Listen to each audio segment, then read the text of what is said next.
중국 반응. 한국이 개발하는 핵잠수함과 SLBM에 놀란 중국. 일본은 한국을 두려워할 것. 한국의 555 기술은 이미 세계 최고다. 군이 개발하고 있는 국산 잠수함 발사탄도미사일 SLBM 이 지난해 지상 사출 시험에 성공한 것으로 전해지면서 해군 전략무기 개발에 대한 관심이 높아지고 있다. 북한이 최근 8차 노동당 대회에서 핵잠수함 개발을 천명하면서 우리 측에서도 맞대응을 위해 핵잠수함을 운용해야 한다는 목소리가 높다. 다만 전략무기의 특성상 이를 둘러싼 정치외교적 환경으로 인해 쉽지는 않아 보인다.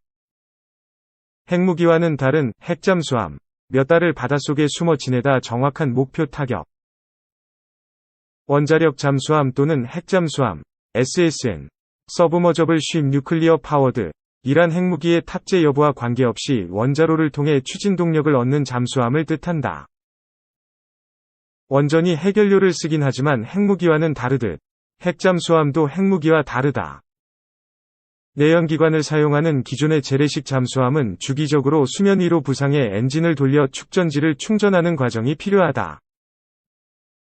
잠수함은 이때 가장 위험해지는데, 헬기나 수상함 등의 공격을 받는 경우 말 그대로 대책이 없기 때문이다.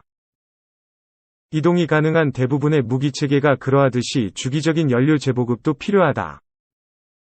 핵잠수함은 이런 과정이 필요 없이 자체적으로 물과 공기를 만들어 이론적으로 수십 년 동안 무제한 잠항이 가능하며 승조원의 피로와 식량 문제 등을 감안해도 몇 달 동안은 바닷속에서 계속 숨어 지낼 수 있다.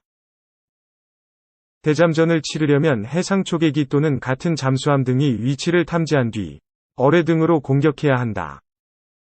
때문에 북한의 잠수함 위협에 대처하기 위해 핵잠수함이 필요하다는 목소리가 크다. 핵무기를 탑재한 핵잠수함을 SSBN이라고 부른다. SSBN은 2차 보복 능력을 골자로 하는 상호학 증파계, 매드를 지탱하는 중요한 역할을 한다.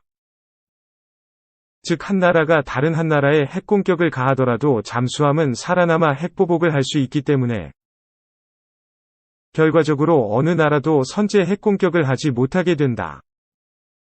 미 해군은 현재 적의 함대를 상대하는 공격용 잠수함이든 전략 핵무기 탑재를 위한 SSBN-이든 재래식 잠수함 없이 핵잠수함으로만 잠수함 전력을 구성하고 있다.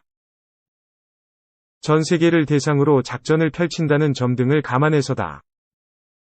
꼭 핵무기가 아니더라도 이런 식으로 바닷속에 숨어 있다가 미사일로 지상의 목표를 정확히 타격하는 능력은 공포 그 자체다.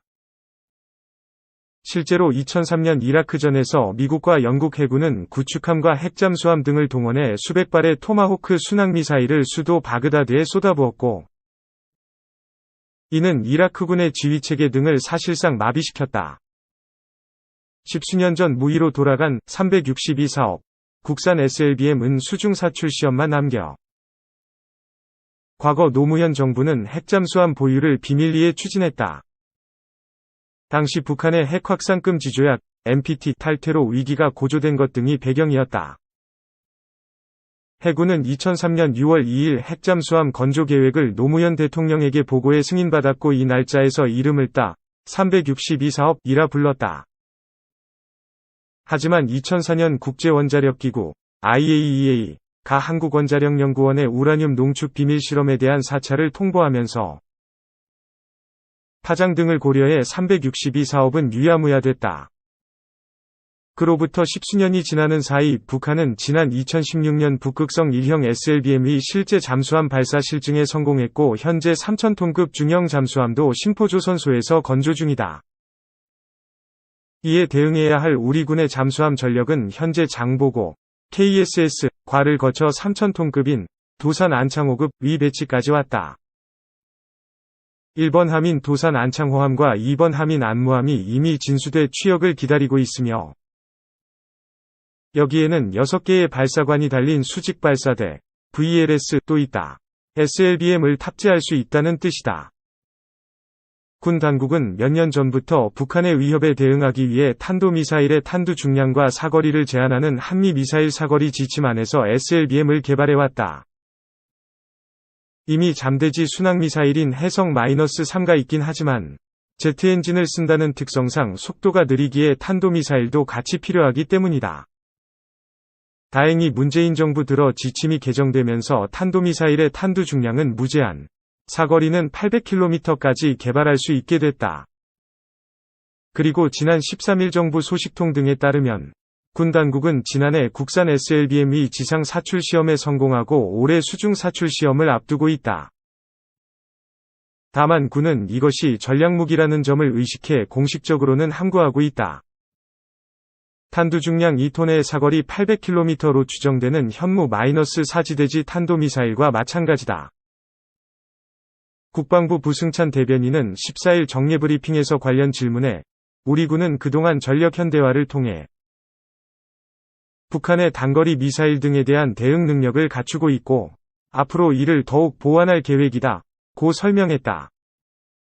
단위 전력에 대한 개별적인 확인은 제한된다 고 했지만 부인은 하지 않았다.